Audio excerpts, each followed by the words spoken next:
Shalom warga kerajaan. Kita bicara tentang movement, kita bicara tentang mentoring, dan kita tahu bahwa dimulai dari Gilgal, Kristen lahir baru, KLB. Tetapi perjalanan pada Elia dan Elisha, yaitu menuju ke Bethel. Sebelumnya, dia mencoba discourage. Hidup adalah ujian. Ujiannya apa? Discouragement. Cukuplah sampai di sana. Tidak, kata Elia. Kata Elisha, demi Tuhan yang hidup dan demi hidupmu sendiri, I will never leave you. Perkataan itu, kegigihan itu harus ada pada setiap kita. Ketika saya dilahirkan kembali 41 tahun yang lalu, saya seorang bayi. Bayi rohani, lalu jadi anak-anak, menjadi remaja, dewasa, baru jadi bapak-bapak seperti sekarang. Life is a journey. Demikian juga sampai di Bethel. Orang yang sampai ke Bethel itu secara rohani adalah KPR. Bukan kredit pemilikan rumah ya. KPR adalah Kristen penuh Roh Kudus. Either you are filled with the Spirit, baptized with the Spirit or not. Jangan nipu diri sendiri. Sebab Tuhan berkata kamu akan menerima power. Kamu akan menerima dunamis, kuasa. Bukan cuma bahasa doa, itu bahasa roh. Banyak yang mengajarkan begitu. No, kamu akan terima kuasa. Kuasa menjadi apa? Martir bagi Tuhan Yesus.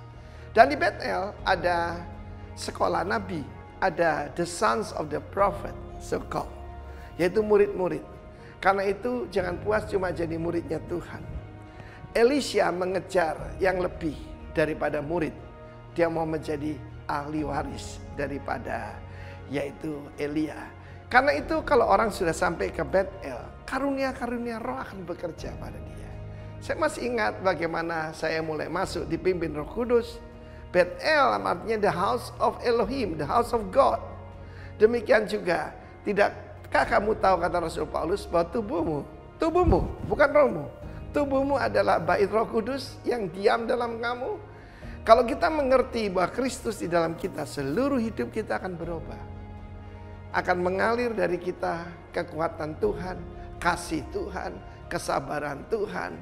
Semuanya saudaraku, karena ada Roh Kudus di dalam diri kita. Tetapi di sana ada dua golongan. Ada Elisha yang adalah anak ataupun putra daripada Elia. Dan ada cuma murid-murid. Karena itu saya melihat banyak gereja penekanannya kepada pemuridan, which is good. Tetapi murid tidak menerima warisan. Yang menerima warisan adalah anak, bahkan putra yang dewasa. Karena itu penuhlah engkau dengan Roh Kudus. Dibaptislah engkau dengan Roh Kudus. Saat-saat ini you can receive it even at your home. Di rumah saudara kan saudara bisa menerima itu. Ya, memang lebih bagus lagi yaitu kalau kita ibadah bersama-sama. Saya heran, banyak orang tidak berani datang ke pertemuan on-site. Padahal mereka pergi ke mall, mereka pergi ke ngopi, mereka pergi restoran rame-rame. Heran sekali. Karena itu carilah Tuhan selama dia bisa ditemui. Dan ketika engkau mengalami baptisan Roh Kudus, ketika engkau dilahirkan baru, itu pekerjaan Roh Kudus tentu saja. Tetapi jangan sampai di sana, maju lebih jauh. Saya dipenuhi Roh Kudus 2-3 bulan setelah saya dilahirkan kembali dan dibaptis dalam air. Dan pengalaman itu merubah seluruh hidup saya. Saya menjadi a powerful witness for Christ. Jadilah demikian.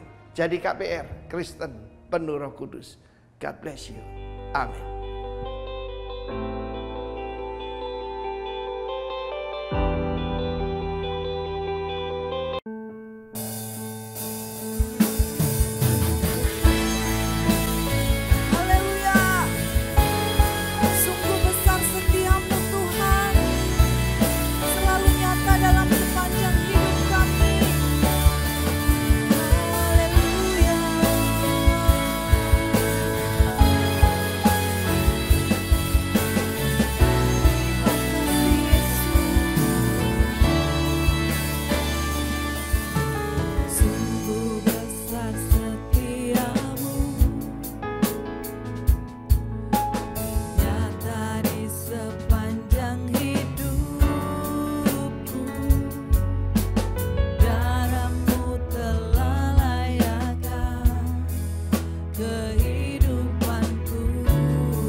mencari wajahnya,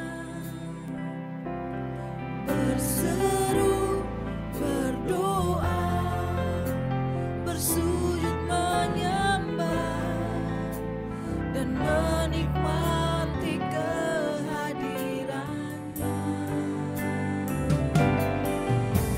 Tuhan mau dekat dengan umatnya yang datang dengan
kasih Yesus, terima kasih Yesus. Saatnya kita akan mendengarkan kebenaran firman Tuhan. Saya persilakan hambanya Pastor Risendo untuk membawa kita dalam kebenaran firman Tuhan. Haleluya.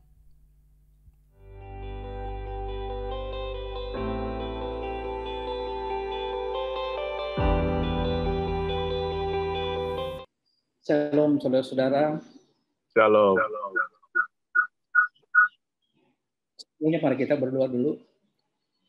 Tuhan, kami bersyukur untuk kami bisa kumpul bersama walaupun kami tidak sama-sama ada dalam satu gedung, tapi kami terpaut satu dengan yang lain sebagai orang-orang yang Tuhan sedang membawa kami dalam waktu dan dalam kehendak Tuhan.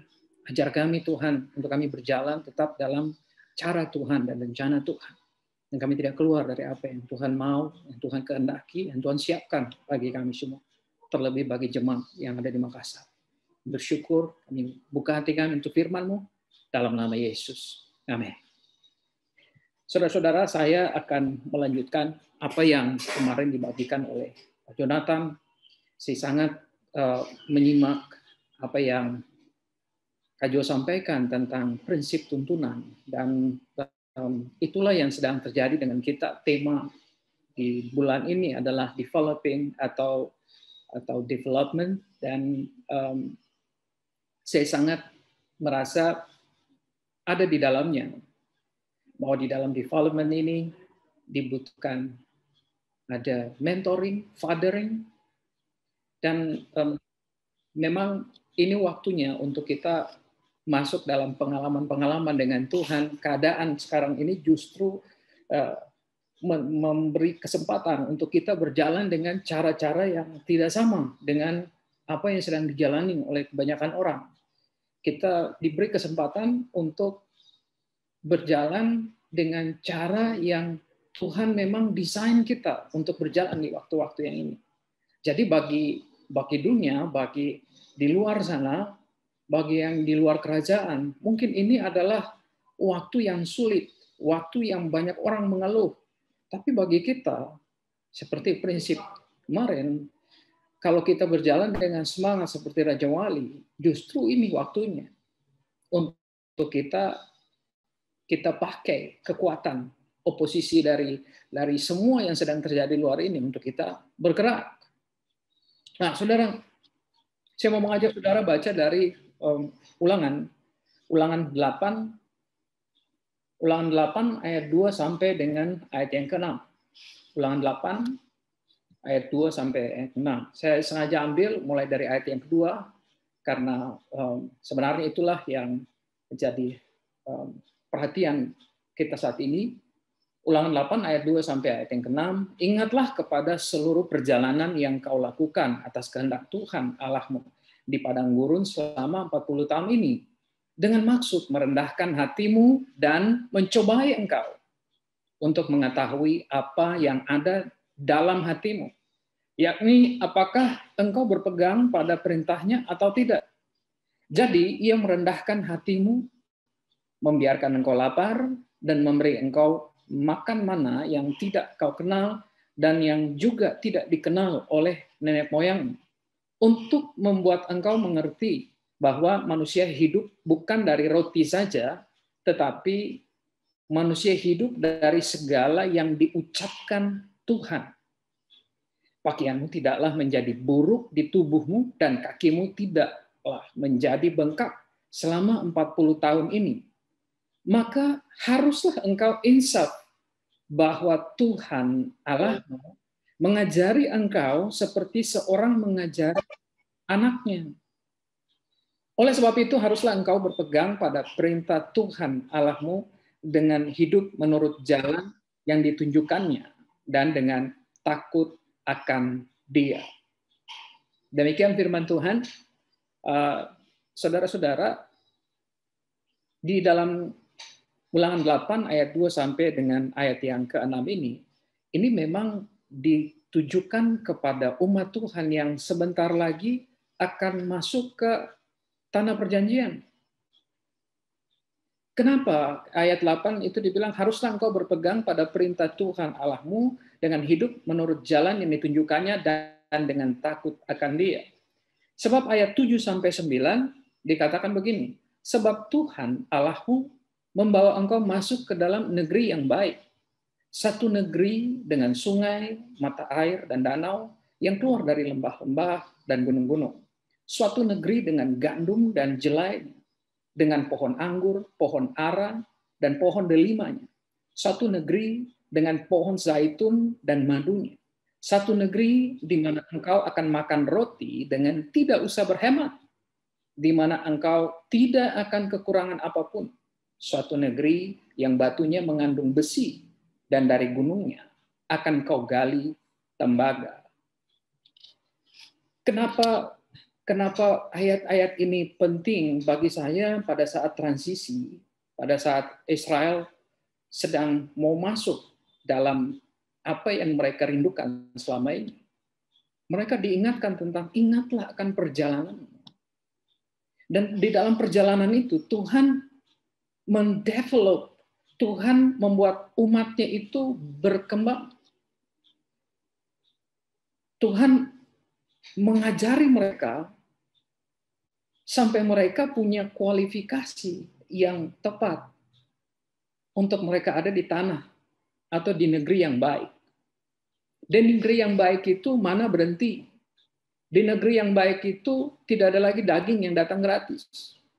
Mereka mesti beternak, mereka mesti menanam.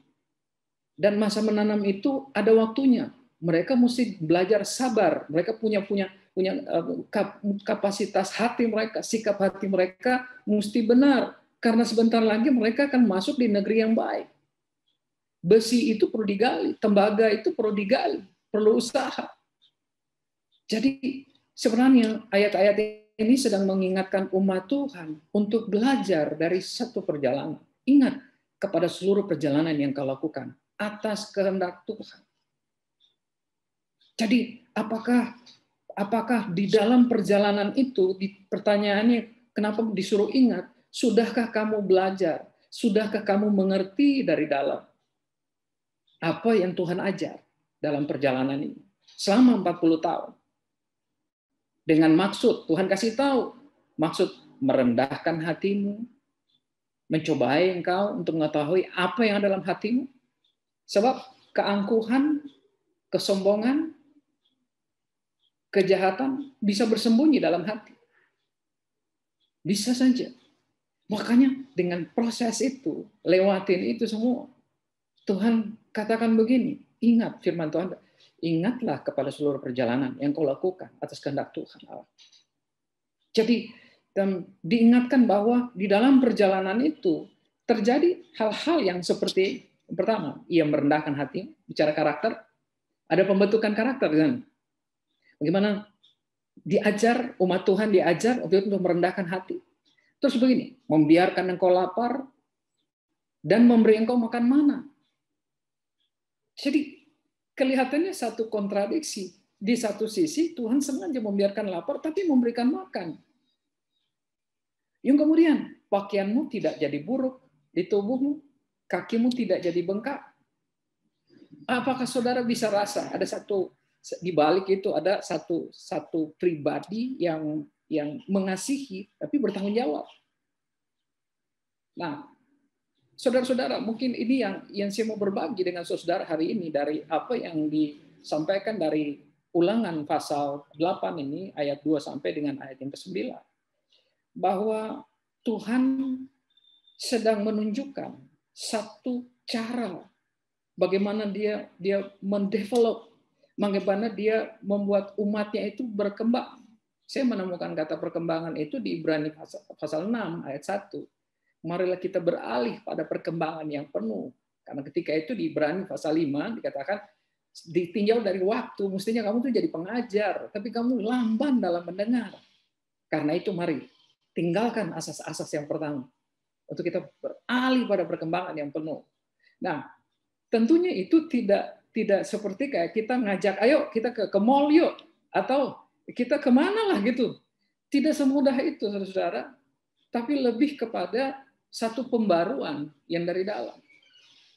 Nah, pertanyaannya begini, saudara. Masing-masing kita punya perjalanan. Entah itu saudara, perjalanan saudara 4 tahun, 4 bulan, ada juga yang 14 tahun. Macam-macam. Sebutlah itu perjalanan atas kehendak Tuhan, Tuhan Allah. Saya akan mengingat perjalanan saya, tapi Bapak, Ibu, saudara-saudara semua akan mengingat perjalanan. Termasuk saudara-saudara sebagai jemaat, perjalanan jemaat ini juga kita akan ingatkan perjalanan. Saudara, saya sebenarnya punya, waktu saya baca ayat ini, saya ingat apa yang terjadi tahun 2019.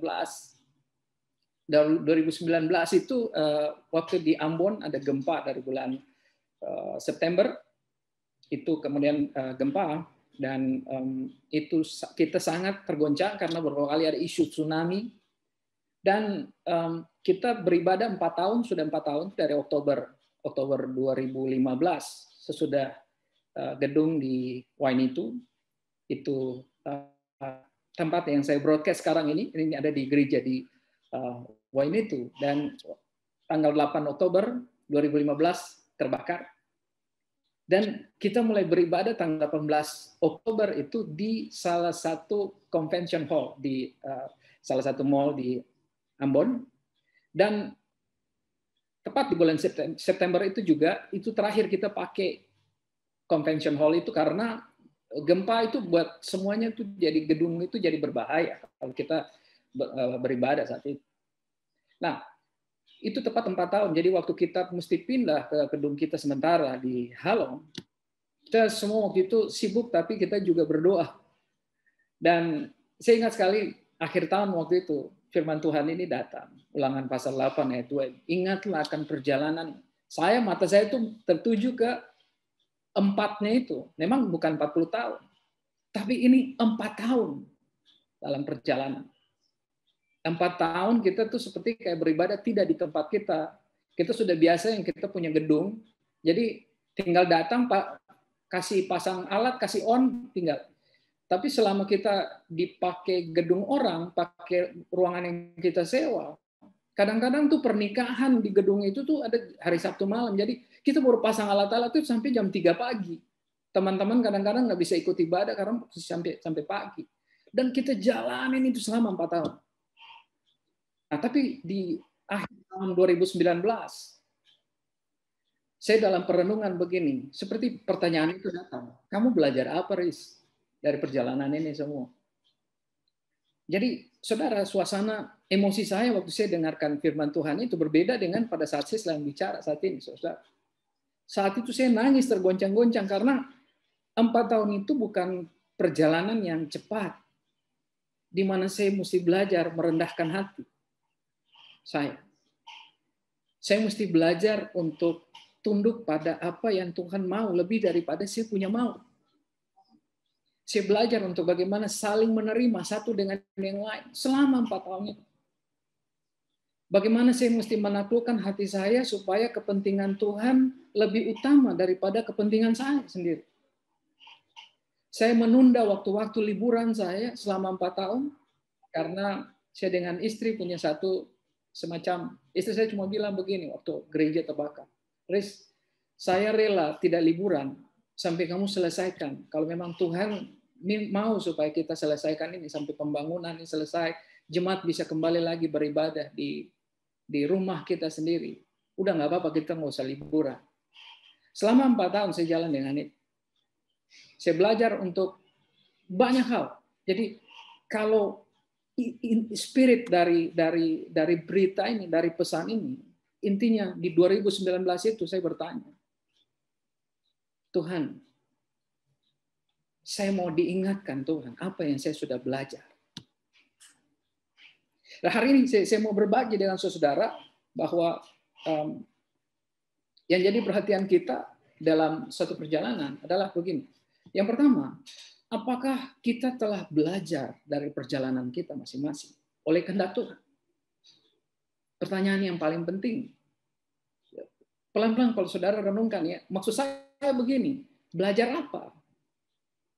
Kalau saudara-saudara masing-masing, saya cerita apa yang saya pengalaman saya, tapi saudara punya pengalaman tersendiri. Saudara punya perjalanan sendiri. Pertanyaan begini, apa yang membuat kita belajar? Salah satunya begini, supaya kita tidak mengulang kesalahan yang sama. Karena di situ dibilang, ingat perjalanan kamu selama ini. Di situ sebutkan 40 tahun. Supaya ingat bagaimana waktu semua bersungut-sungut, minta roti, minta makanan, minta daging, semuanya Tuhan kasih. Tapi yang Tuhan koreksi atas mereka adalah sikap mereka yang tidak percaya. Nah, apakah umat Tuhan atau kita setelah belajar dari semuanya itu, dari perjalanan kita belajar enggak? Jadi itu kadang-kadang semua sekarang kita punya banyak hal yang kita sedang jalani sekarang, baik di secara jemaat maupun di pribadi kita masing-masing. Kita dengar banyak, kita diberi makanan rohani, kita dikasih kesempatan punya pemimpin-pemimpin rohani, bapak-bapak rohani yang luar biasa. Tapi pertanyaannya begini, sudahkah kita belajar? Saya bertanya, Tuhan terima kasih saya ketemu dengan orang-orang yang luar biasa yang Tuhan izinkan menjadi mentor saya, menjadi bapak rohani buat saya. Tapi saya kemudian bertanya kepada diri saya, apakah saya sudah benar dalam belajar? Apakah saya sudah benar dalam melakukan ini? Karena pertanyaan yang kedua, saudara. Kalau yang pertama adalah, apakah kita telah belajar? Catat baik-baik apa yang saya belajar. Kerendahan hati kah? Penerimaan kah? Ataukah ketabahan? Belajar percaya kah? Karena yang kedua, pertanyaan kedua, apakah sekarang kita telah meneruskannya? Atau mengaplikasikannya? Developing, saudara. Developing atau development adalah sesuatu yang kita buat jadi baru. Jadi tanda bahwa saudara telah mengalami perkembangan adalah kita menghadapi satu situasi dengan spirit yang baru, cara yang baru. Suasana ini membuat kita berubah semua, saudara. Apa-apa kita mesti dari rumah, kita belum bisa kumpul jadi satu, semuanya kita manage lewat secara online dan sebagainya, macam-macam. Semuanya kita mesti rubah. Tapi pertanyaannya begini, bukan cuma soal hal yang di luar saja. Kita hadapi dengan spirit yang berbeda. Karena itu adalah hasil dari kita belajar dari perjalanan kita. Dua hal yang penting dalam mendevelop umat Tuhan adalah yang kita belajar tentang fathering, mentoring. Kita masing-masing saudara secara natural kita punya cara sendiri-sendiri dalam bagaimana mengajari atau mengarahkan anak-anak kita, baik di jemaat atau orang-orang, siapapun saudara-saudara. Saudara punya anak buah di kantor, atau saudara punya orang-orang yang saudara pimpin, saudara punya cara masing-masing. Ya, cara ngajar saudara ada yang bergaya komandan, jadi yang saudara harapkan adalah siap komandan, saya lakukan. Atau ya ada juga punya gaya company, macam-macam. Ada yang juga bergaya modern dengan membuat SOP. Cuman kita belajar tadi bahwa yang dikatakan begini di dalam ayat yang ke-5. Haruslah engkau insaf. Insaf maksudnya sadar dari dalam hatimu bahwa Tuhan Allahmu mengajari engkau seperti seorang mengajari anaknya. Saudara, kata mengajari di situ kalau saudara lihat bahasa Inggrisnya, kata itu saudara, kata chasten itu lebih dari sekedar cuma mengajari, tapi ada kata disiplin di dalamnya, ya, ada disiplin, instruksi, motivasi, ada juga teguran, ada juga yang melakukan disiplin dalam hukuman untuk sesuatu yang baik. Itu di dalam kata itu. Makanya dikatakan haruslah engkau insaf, haruslah engkau sadari dari hatimu bahwa Tuhan mengajarimu ya seperti seorang mengajari anaknya. Saudara, di dalam gereja sekarang kita benar-benar punya banyak sekali metode. Kita punya banyak metode. Kita nggak kekurangan dalam hal itu. Kita punya cara yang luar biasa, cara modern yang kita kembangkan sekarang. Cuman satu-satunya begini, yang membuat saya penasaran. Orang seringkali nggak dapat hatinya. Kita sebut kita sebagai father, bapak, tapi kita nggak pernah bersentuhan dengan orang-orang yang kita bimbing. Kita sebut bahwa ini yang sedang saya jalani adalah mentoring, tapi kita nggak pernah mengarahkan menti, anak-anak yang kita mentor sama sekali. Makanya di generasi ini terjadi miss. Yang diharapkan adalah perhatian dan arahan, instruksi yang datang dari hati yang mengasihi. Yang kita dapati adalah hal-hal yang formal. Itu dia. Jadi, saya bacakan Efesus. Kita baca Efesus pasal 4. Efesus pasal 4 ayat 1 sampai dengan ayat yang ke-6. Efesus 4 ayat 1 sampai 6. Dia katakan begini, sebab itu aku menasihatkan kamu, aku, orang yang dipenjarakan karena Tuhan, supaya hidupmu sebagai orang-orang yang telah dipanggil berpadanan dengan panggilan itu. Hendaklah kamu selalu rendah hati, lemah lembut, dan sabar. Tunjukkanlah kasihmu dalam hal saling membantu. Dan berusahalah. Saya ulang. Dan berusahalah memelihara kesatuan roh oleh ikatan damai sejahtera, satu tubuh dan satu roh, sebagaimana kamu telah dipanggil kepada satu pengharapan yang terkandung dalam panggilan. Satu Tuhan, satu iman, satu baptisan, satu Allah dan Bapa dari semua. Allah yang di atas semua dan oleh semua dan di dalam semua. Saya ulangi tadi apa yang saya maksud sebelum saya baca Efesus 4 tadi, saudara-saudara. Saya penasaran dengan kita punya pengetahuan, kita punya teori, tapi kita sedikit sekali punya pengalaman. Pengalaman apa yang dimaksud? Pengalaman apa yang kamu maksud? Yang saya maksud begini adalah pengalaman kehidupan ini. Bagaimana kita mengajari atau kita mendevelop. Ya, saya sebut ini kalau misalnya saudara di sini ada yang adalah saudara mungkin ketua-ketua dari KK, ya, saudara dari ketua komsel atau apapun, atau saudara adalah orang tua, atau orang tua rohani, pembimbing rohani, mentor. Yang saya lihat adalah jarang hal-hal ini yang kemudian menjadi satu tontonan. Ulangan pasal 8 ayat 22 sampai 9 tadi saya bacakan adalah satu tontonan gambar. Bahasanya Kak Jo itu paradigma. Karena itu sesuatu yang dikasih tontonan. Lihat tuh dari perjalanan. Kamu belajar sesuatu nggak? Nah, jadi waktu kita mau mendevelop umat Tuhan saat ini, kita mau sampai di bagaimana muncul pemimpin-pemimpin yang baru. Para pemimpin-pemimpin yang baru ini butuh contoh, butuh satu gambar. Mereka terima pengetahuannya. Tapi saya menyadari begini, minimal apa yang saya jalani selama ini, saya lihat bahwa mereka kekurangan contoh. Mereka lihat kita mengajar untuk bagaimana memperhatikan orang, tapi mereka nggak lihat kita tuh punya perhatian. Mereka nggak rasa bahwa ini ada hati Bapa di dalam teguran-teguran ini bukan teguran yang formal, tapi seperti Bapa yang mengajari anaknya.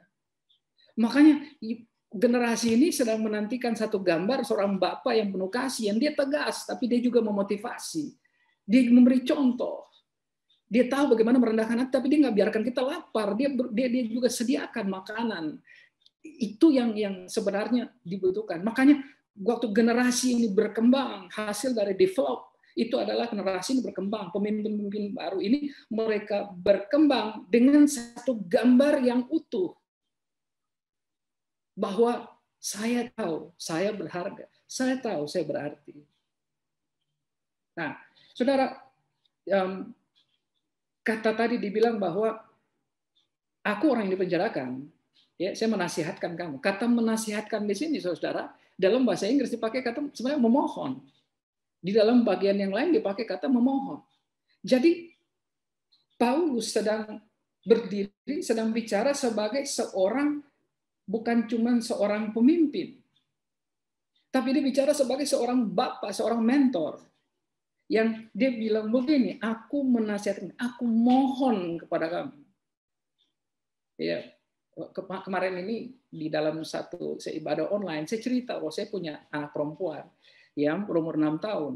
Dan saya lihat dia punya ketergantungan apa-apa sedikit mesti gadget, sebentar minta HP, nangis sama mamanya. Dan saya nggak mau dia tergantung. Saya jelasin buat anak saya yang berumur 6 tahun. Saya jelasin ke dia bahwa kalau kamu tergantung dari gadget, nanti lama-lama papa mesti benar-benar sampai bawa kamu tuh untuk kamu mesti diobati. Karena kamu jangan sampai tergantung dari situ. Dia dengar saya. Nah, saudara tahu, pada saat saya sedang ngomong begitu, itu bukan instruksi. Saya sedang menasehati, tapi bukan cuma sekedar menasehati. Saya sedang kasih tahu buat dia apa akibatnya. Dan apa yang membuat anak saya dengar? Karena dia tahu, papa sayang sama saya. Jadi, waktu saya bicara, karena ini anak kandung saya, dia tahu persis waktu papa ngomong seperti itu, papa serius. Akhirnya saudara, hasilnya, dia nggak pernah lagi minta-minta. Dia nggak pernah minta. Anak umur 6 tahun, langsung dia tahu. Karena waktu dia serius, dia dengar, papa, itu bisa sampai dibawa ke rumah sakit. Saya bilang, iya. Ada orang-orang yang memang mesti dibawa ke rumah sakit. Nah, karena mereka tergantung dengan gadget. Dia tahu waktu yang papa ngomong itu adalah karena papa sayang dia, Pak. Saya jarang bercanda dan kasih kata-kata yang nggak benar buat anak saya. Dan dia dengar. Bukankah Bapak di sorga jauh lebih dari itu? Berulang kali mungkin kata-kata instruksi ini datang dari para mentor. Sama seperti ini. Aku menasihatkan kamu. Saya mohon kepada kamu. Supaya hidupmu sebagai orang-orang yang telah dipanggil, berpadanan dengan panggilan itu. Kata berpadanan itu ada kata equal, axios di situ, artinya harus ada yang equal dari pengajaran kita, khotbah kita dengan hidup kita. Atau begini, apa yang memang di dalam kerajaan Tuhan, prinsip dari kerajaan Tuhan, kerajaan Allah. Mestinya hidup kita itu sama. Jadi kalau kita bukan cuma mengkhotbahkan tentang kerendahan hati, tapi cuma kita hidup dalam kerendahan hati. Di sini dibilang hendaklah kamu selalu, ayat 2, Efesus 4 ayat 2, hendaklah kamu selalu rendah hati, lemah lembut dan sabar. Tiga-tiganya ini adalah elemen dari kesatuan, saudara. Hal yang paling dasar untuk diteruskan kepada generasi. Kalau ini adalah tahun untuk emerging new leaders, kita mau generasi yang seperti apa? Rendah hati, lemah lembut, dan sabar. Rendah hati artinya begini, kalau saudara mungkin saat ini ada dalam satu kondisi yang saudara sedang berada dengan orang yang lebih dari saudara, dan saudara mungkin rasa terintimidasi, mesti saudara bebas dari situ. Karena kerendahan hati apa sih? Kerendahan hati adalah saudara aman dengan diri saudara-saudara seperti Tuhan jadikan saudara siapa. Kita nggak perlu pengakuan orang, kita nggak perlu pertimbangan orang untuk kemudian merasa bahwa kita ini siapa. Kita utuh di mata Tuhan. Tuhan tidak jadikan kita sempurna karena gini, sempurna menurut siapa? Saya percaya Tuhan jadikan saya unik. Unik kenapa? Saya berbeda dengan semua yang lain. Tapi saya aman dengan itu. Saya nggak perlu sama kayak yang lain.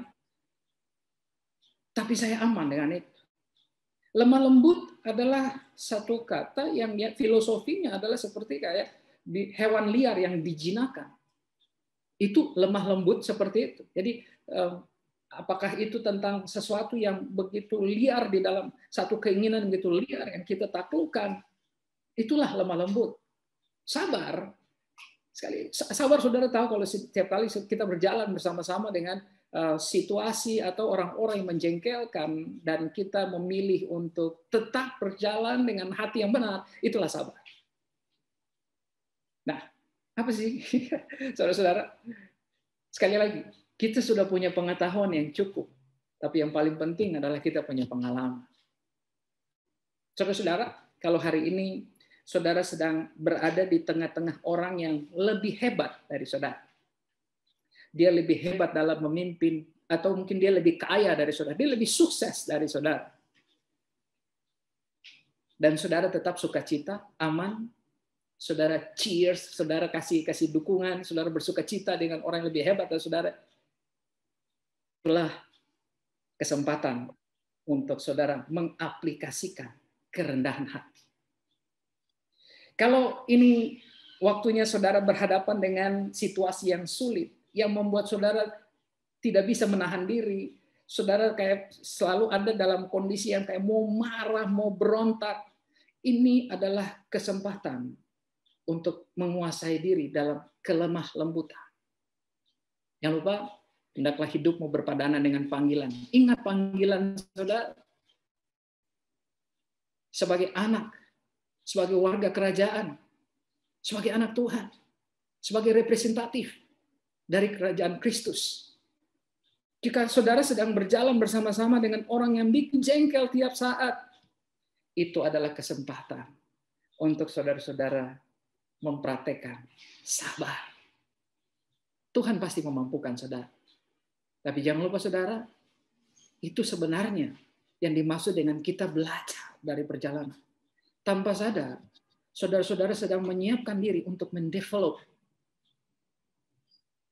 sebagai father, sebagai mentor. Ingat, saudara, generasi ini sedang menonton gitu. Mereka bukan cuma mendengar, tapi mereka menonton. Doa saya adalah supaya kalau hari ini saudara mendengarkan firman Tuhan ini, apakah Tuhan sedang berbicara bahwa Tuhan sedang memakai saudara. Tuhan sedang dari situasi ini, Tuhan sedang bentuk saudara-saudara. Dia merendahkan hatimu. Ya, saya bacakan ulang ayatnya, bahwa dia merendahkan hatimu dan membuat saudara mengerti, membuat engkau mengerti. Sekali lagi, ternyata untuk membuat mengerti itu dibutuhkan satu perjalanan yang tidak singkat. Tapi kalau kembali lagi di apa yang dikatakan di dalam Efesus 4 ayat, hendaklah kamu selalu rendah hati, lemah lembut, dan sabar. Tunjukkanlah kasihmu dalam hal saling membantu.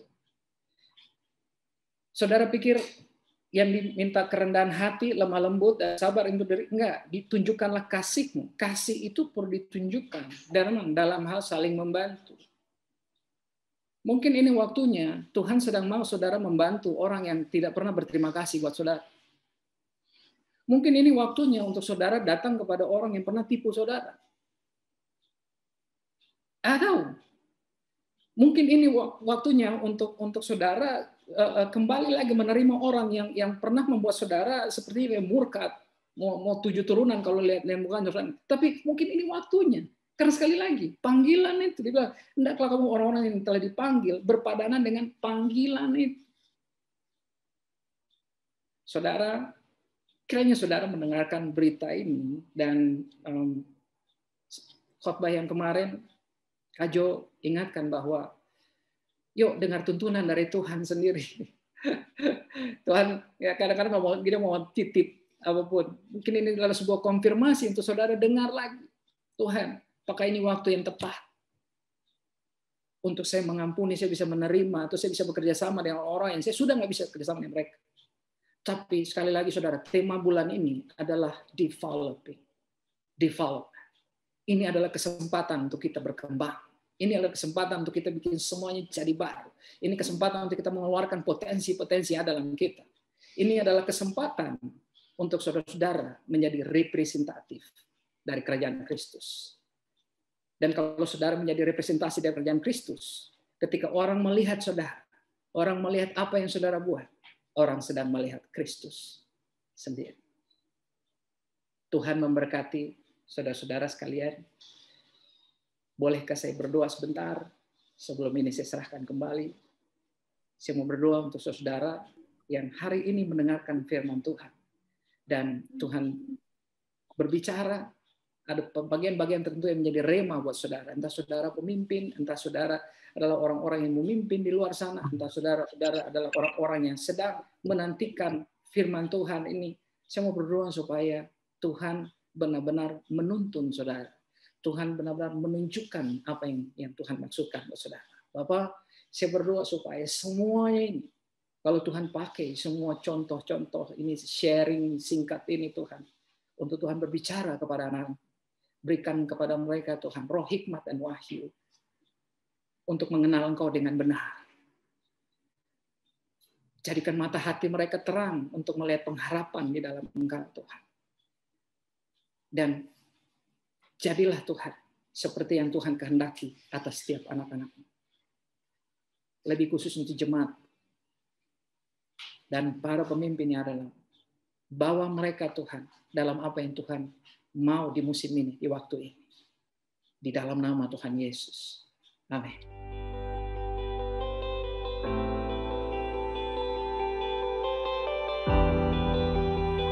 Saudara, mari kita masing-masing mempersiapkan roti dan anggur. Kalau tidak ada roti tawar juga boleh, atau roti kering. Kalau tidak ada anggur, cukup dengan air putih juga boleh. Mau air teh juga boleh. Karena ini sebagai lambang saja. Yang sesungguhnya adalah hidup Kristus yang sudah dikorbankan bagi kita. Mari kita angkat roti tinggi-tinggi. Pada waktu malam sebelum Yesus disalibkan, Ia mengambil roti dan mengucapkan berkat atasnya. Dan Ia berkata, inilah tubuhku yang diserahkan ganti kamu. Makanlah, dan setiap kali engkau memakannya, engkau mengingat akan dapat. Demikianlah firman Tuhan, roti yang akan kita makan bersama-sama. Bukankah persekutuan kita dengan tubuh Kristus? Yang percaya katakan amin. Mari kita makan bersama-sama di dalam nama Tuhan Yesus Kristus.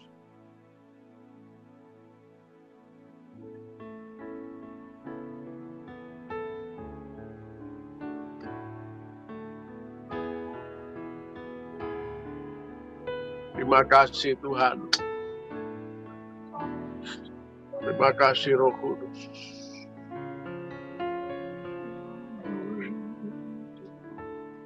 Mari kita angkat cawan berkat ini.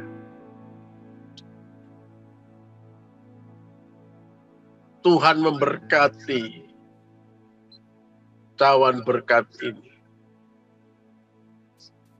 Sekalipun air putih atau anggur atau air apa saja dikuduskan menjadi perjamuan kudus, menjadi lambang darah Kristus, kehidupan Kristus biarlah mengalir atas kami semuanya. Sesudah Ia makan, lalu Ia mengambil cawan dan mengucapkan berkat atas. Dan Ia berkata, inilah darahku yang dicurahkan ganti kamu. Minumlah, dan setiap kali engkau meminumnya, engkau memberitakan tentang pengorbananku di kayu salib. Demikianlah firman Tuhan. Cawan berkat yang akan kita minum bersama-sama. Bukankah persekutuan kita dengan darah Kristus? Dalam nama Yesus Kristus, mari kita minum bersama-sama.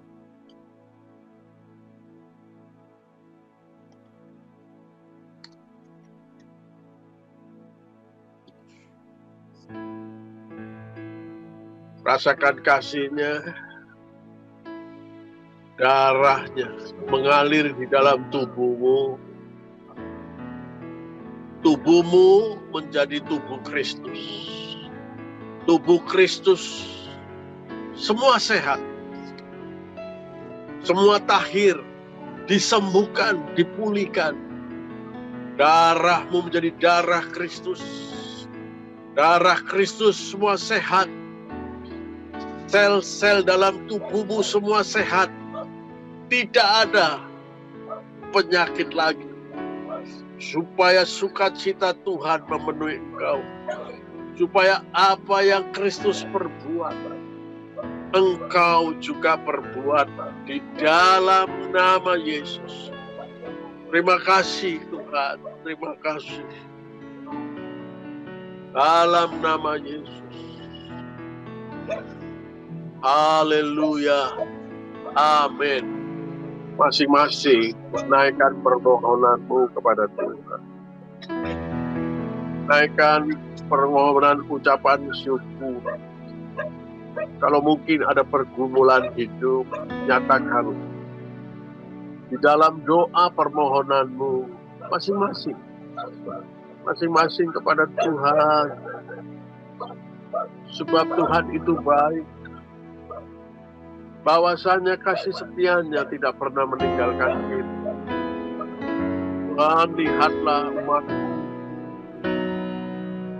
Mereka berseru nama-Mu. Nyatakanlah hidup-Mu.